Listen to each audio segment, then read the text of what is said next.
देखा है। नागार्जुन, जन्म सन 1917, निधन सन 1998। हिंदी के जनवादी नागार्जुन का जन्म ननिहाल, सतलखा जिला, मधुबनी, बिहार में हुआ था। उनका पैतृक गांव तरौनी, दरभंगा, बिहार में पड़ता है। उनका मूल नाम वैद्यनाथ मिश्र था। नागार्जुन ने हिंदी में रतिनाथ की चाची, नई पौध, बाबा बटेश्वरनाथ, वरुण के बेटे, दुखमोचन, कुंभीपाक, हीरक जयंती, उग्र तारा, जमनिया का बाबा, पारो, गरीबदास आदि उपन्यास लिखे हैं। युगधारा सतरंगे पंखों वाली, प्यासी पथराई आंखें, तुमने कहा था, खिचड़ी विप्लव देखा हमने, पुरानी जूतियों का कोरस, हजार हजार बाहों वाली, रत्नगर्भा, ऐसे भी हम क्या, ऐसे भी तुम क्या, आखिर क्या कह दिया हमने, इस गुब्बारे की छाया में आदि उनके कविता संग्रह है। तिब्बत यात्रा के क्रम में हिमालय दर्शन से प्रकृति के निर्मल निश्चल रूप को देखने से कवि के मन में सौंदर्य का जो उफान आया उसे इस कविता में डाला है। अमल धवलगिरी के शिखरों पर बादल को गिरते देखा है, छोटे छोटे मोती जैसे उसके शीतल तहिन कणों को मानसरोवर के उन स्वर्णिम कमलों पर गिरते देखा है, बादल को गिरते देखा है तुंग हिमालय के कंधों पर।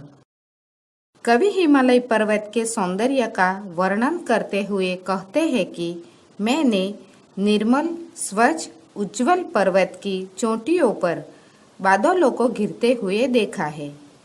वे कहते हैं कि मैंने बादल से छोटे छोटे मोती जैसे शीतल बर्फीले जल कणों को मानसरोवर झील में कमल के खिले हुए सुनहरे फूलों पर गिरते हुए देखा है।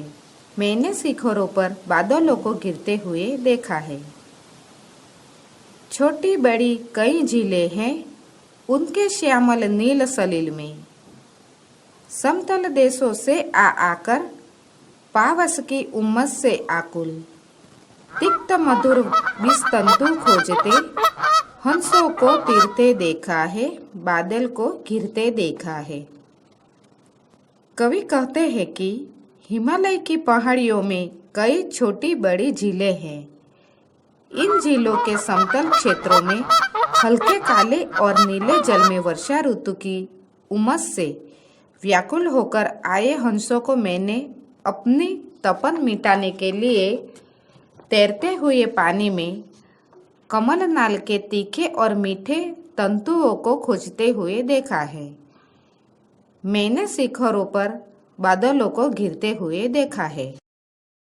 ऋतु वसंत का सुप्रभात था, मंद मंद था अनिल बह रहा, बालारुण की मृदु किरणें थी, अगल बगल स्वर्णाभ शिखर थे, एक दूसरे से विरहित हो अलग अलग रहकर भी जिनको सारी रात बितानी होती, निशा काल के चिर अभिशापित, बेबस उन चकवा चकई का बंद हुआ क्रंदन फिर उनमें, उस महान सरोवर के तीरे शैवालों की हरी दरी पर प्रणय कलह छिड़ते देखा है, बादल को गिरते देखा है।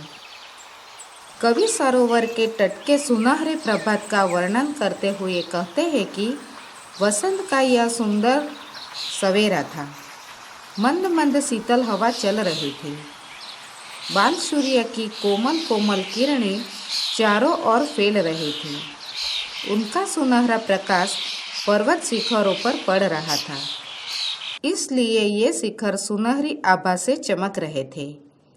ये शिखर अगल बगल ही थे। सुबह होते ही उन विरह विवश चकवा चकवी का क्रंदन बंद हो गया। चकवा चकवी को चिरकाल से रात्रि के समय एक दूसरे से अलग रहने का शाप मिला हुआ है।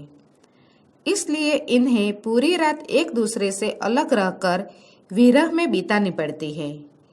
सुबह होने पर सांप का प्रभाव खत्म हुआ तो इस पक्षी जोड़े का विलाप भी खत्म हो गया। कवि कहते हैं कि फिर मैंने उस महान सरोवर के तट पर शैवालों की हरी मखमली दरी पर चकवा चकवी का प्रणय कलह छिड़ते देखा था। मैंने पर्वत शिखरों पर बादल को गिरते हुए देखा है।